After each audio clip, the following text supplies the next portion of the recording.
ચોક્કસ. અહીં પ્રશ્નો અને તેના જવાબોનું વિસ્તૃત સમજૂતી છે. 50. રેસ્કોર્લા વેગનરના શાસ્ત્રીય અભિસંધાનના સિદ્ધાંત અનુસાર અભિસંધાન સ્થાપિત થવા માટે શું જરૂરી છે? જવાબ બી.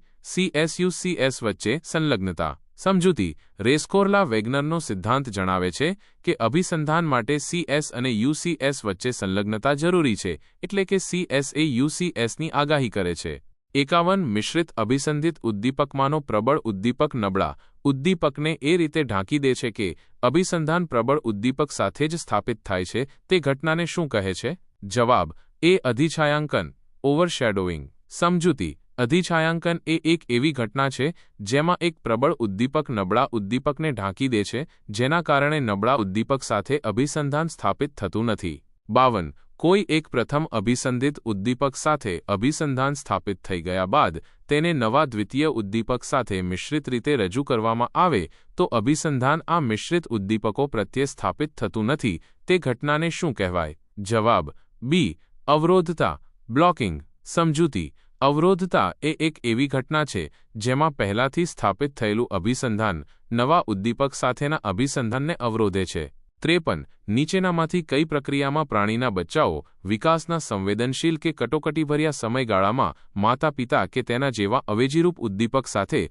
સામાજિક આસક્તિ વિકસિત કરી લે છે? જવાબ બી. અધ્યકન, ઇમ્પ્રિન્ટિંગ. સમજૂતી. અધ્યકન એ એક એવી પ્રક્રિયા છે જેમાં પ્રાણીના બચ્ચાઓ વિકાસના સંવેદનશીલ સમયગાળામાં માતા-પિતા કે તેના જેવા અવેજીરૂપ ઉદ્દીપક સાથે સામાજિક આસક્તિ વિકસિત કરે છે. 54. ઉદ્દીપકની વારંવારની ઉપસ્થિતિથી પ્રતિક્રિયામાં થતા ક્રમિક હાસને શું કહે છે? જવાબ ડી. આદતિકતા, હેબિચ્યુએશન. સમજૂતી. આદતિકતા એ એક એવી પ્રક્રિયા છે જેમાં ઉદ્દીપકની વારંવારની ઉપસ્થિતિથી પ્રતિક્રિયામાં ક્રમિક ઘટાડો થાય છે. 55. નીચેનામાંથી કઈ ઘટનામાં UCSની ઉપસ્થિતિના કારણે પ્રાણીની ક્રિયાશીલતા CS પ્રત્યે એટલી અધિક વધી જાય છે કે CS પ્રત્યે પહેલાં કરતાં પણ વધુ પ્રતિક્રિયા કરવા લાગે છે? જવાબ બી. સંવેદીકરણ, સેન્સિટાઇઝેશન. સમજૂતી. સંવેદીકરણ એ એક એવી પ્રક્રિયા છે જેમાં UCSની ઉપસ્થિતિના કારણે પ્રાણીની ક્રિયાશીલતા CS પ્રત્યે વધી જાય છે. 56.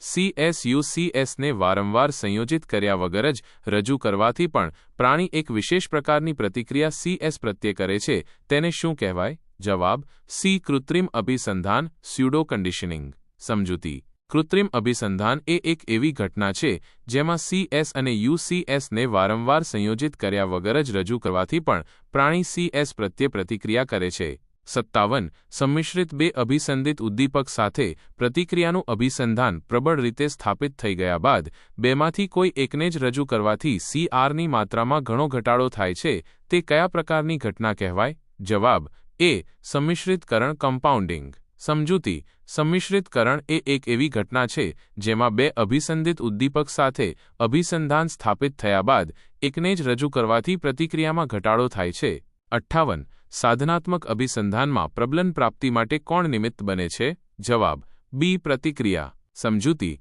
સાધનાત્મક અભિસંધાનમાં પ્રતિક્રિયા એ પ્રબલન પ્રાપ્તિ માટે નિમિત્ત બને છે.